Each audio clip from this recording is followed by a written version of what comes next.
Hello, everybody. Welcome back to my channel Learn English with Josh. Today, we will learn about daily use English sentences. I hope these sentences are very helpful to speak in English. If you are new to this channel, please like and subscribe. Let's start.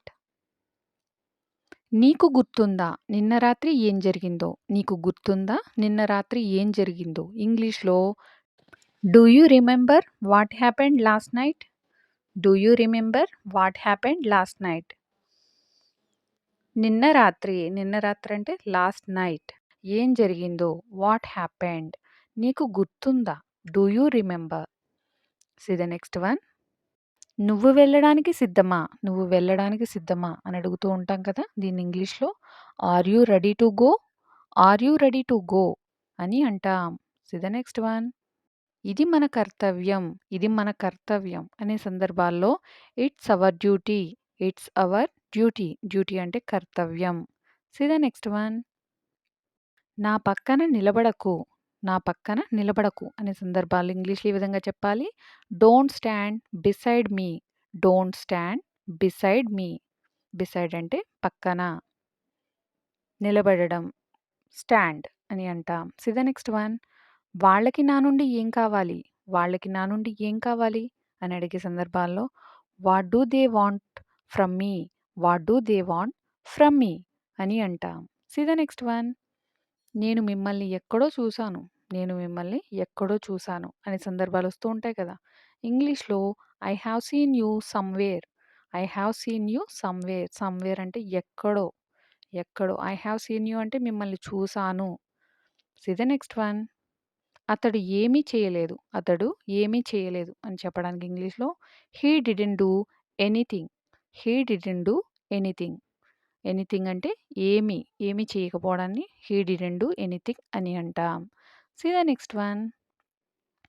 నా దగ్గర చిల్లర లేదు. నా దగ్గర చిల్లర లేదు అని అంటూ ఉంటాం కదా! ఇంగ్లీష్‌లో I don't have change. I don't have change అని చెప్పవచ్చు. See the next one. నీకు మంచి జ్ఞాపకశక్తి ఉంది. నీకు మంచి జ్ఞాపకశక్తి ఉంది. ఇంగ్లీష్‌లో you have a good memory. You have a good memory. See the next one. రేపు రావడం మర్చిపోకు. రేపు రావడం మర్చిపోకు అని చెప్పే సందర్భాల్లో don't forget to come tomorrow. Don't forget to come tomorrow. రేపు రావడం మర్చిపోకు అని చెప్పడానికి. See the next one. మనం భవిష్యత్తు గురించి ఆలోచించాల్సిన అవసరం ఉంది. మనం భవిష్యత్తు గురించి ఆలోచించాల్సిన అవసరం ఉంది. ఇంగ్లీష్‌లో we need to think about the future. We need to think about the future. About the future అంటే భవిష్యత్తు గురించి ఆలోచించాల్సిన అవసరం ఉంది అని చెప్పడానికి we need to think. Think అంటే ఆలోచించడం. See the next one. పక్కకు జరుగు. పక్కకు జరుగుని ఇంగ్లీష్‌లో ఏ విధంగా చెప్పాలి? Move aside. ఎవరైనా అడ్డుగా ఉన్నట్లయితే మూవ్ ఎసైడ్ అని అంటాం. See the next one. కొంచెం జరుగుతారా? కొంచెం జరుగుతారా అని రెస్పెక్ట్‌ఫుల్‌గా అడగడానికి would you mind moving a bit? Would you mind moving a bit అని అంటాం. See the next one. ఇక్కడ కాసేపు ఆగు. ఇక్కడ కాసేపు ఆగు అనే సందర్భాలు వస్తూ ఉంటాయి కదా! Stay here for a while. Stay here for a while అంటే కాసేపు. ఇక్కడ ఆగు. Stay here. See the next one. నీకు కోపం ఎందుకు వస్తుంది? నీకు కోపం ఎందుకు వస్తుంది? అని అడిగే సందర్భాల్లో why are you getting angry? Why are you getting angry? Getting angry అంటే కోపం రావడం. ఎందుకు వస్తుంది? Why are you getting angry? See the next one. నువ్వు ఈ పని చేయడానికి చాలా చిన్నవాడివి. నువ్వు ఈ పని చేయడానికి చాలా చిన్నవాడివి. You are too young to do this. You are too young to do this. See the next one. కోపంలో నేను అన్నదానికి నన్ను క్షమించు. కోపంలో నేను అన్నదానికి నన్ను క్షమించు అని చెప్పే సందర్భాల్లో forgive me for what I said in rage. Forgive me for what I said in rage. See the next one. మనం ఇంతకు ముందే కలిసామనుకుంటా. మనం ఇంతకు ముందే కలిసామనుకుంటా అనే సందర్భాలు వస్తూ ఉంటాయి కదా! ఇంగ్లీష్‌లో I think we have met before. I think we have met before అంటే ఐ థింక్ అనుకుంటా. వి హావ్ మెట్ బిఫోర్ ఇంతకు ముందే కలిసాం. See the next one. నేను అతడితో ఉండాలి. నేను అతడితో ఉండాలి అనే సందర్భాల్లో I should be with him. I should be with him. నేను ఆమెతో ఉండాలి అంటే I should be with her. I should be with her. నేను నీతో ఉండాలి అని చెప్పడానికి I should be with you. I should be with you అని అంటాం. See the next one. మీరు ఇతర దేశాలకు వెళ్లారా? మీరు ఇతర దేశాలకు వెళ్లారా? అంటే అదర్ కంట్రీస్ వెళ్లారా అని అడిగే సందర్భాలు వస్తూ ఉంటాయి కదా! ఎవరినైనా అడిగేటప్పుడు have you been to other countries? Have you been to other countries? ఎక్కడికైనా వెళ్లారా అని అడగడానికి హావ్ యూ బీన్ టు అని యూజ్ చేస్తాం. See the next one. ఆమె కారు ఎక్కి వెళ్ళిపోయింది. ఆమె కారు ఎక్కి వెళ్ళిపోయింది. ఇంగ్లీష్‌లో ఈ విధంగా చెప్పాలి. She got into the car and drove away. She got into the car and drove away అని అంటాం. See the next one. అది నీపై ఆధారపడి ఉంది. అది నీపై ఆధారపడి ఉంది. ఇంగ్లీష్‌లో ఈ విధంగా చెప్పాలి. It depends on you. It depends on you. It depends on you అని అంటాం. See the next one.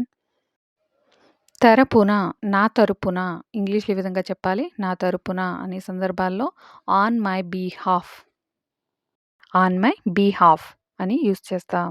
ఎగ్జాంపుల్‌గా అతడు నా తరపున మాట్లాడాడు. అతను నా తరపున మాట్లాడాడు అనే సందర్భాల్లో he spoke on my behalf. He spoke on my behalf అని అంటాం. See the next one. నువ్వెందుకు అతడికి కోపం తెప్పించావు? నువ్వెందుకు అతడికి కోపం తెప్పించావు అనే సందర్భాల్లో why have you offended him. Why have you offended him. See the next one. నేను చెప్పడానికి ఏం లేదు. నేను చెప్పడానికి ఏం లేదు. I have nothing to say. I have nothing to say. See the next one. నువ్వు చాలా అమాయకుడివి. నువ్వు చాలా అమాయకుడివి అనే సందర్భాలు వస్తూ ఉంటాయి కదా! ఇంగ్లీష్‌లో you are so innocent. Innocent అంటే అమాయకుడు అని చెప్పడానికి. See the next one. ఆమె తన కన్నీళ్లను ఆపుకోలేకపోయింది. ఆమె తన కన్నీళ్లను ఆపుకోలేకపోయింది. ఇంగ్లీష్‌లో ఈ విధంగా చెప్పాలి. She couldn't control her tears. She couldn't control her tears అంటే టియర్స్ అంటే కన్నీళ్ళు. ఆపుకోలేకపోయింది కాబట్టి couldn't control. See the next one. ఇందులో నా తప్పేముంది? ఇందులో నా తప్పేముంది అనే సందర్భాలు వస్తూ ఉంటాయి కదా! ఇంగ్లీష్‌లో what is my fault in it. What is my fault in it అని అంటాం. See the next one. నీకు ముందుగా ఏది చెప్పాలి? నీకు ముందుగా ఏది చెప్పాలి? ఇంగ్లీష్‌లో which one should I tell you first. Which one should I tell you first అని అంటాం. Thank you for watching. Please like and subscribe. Learn English with జోష్.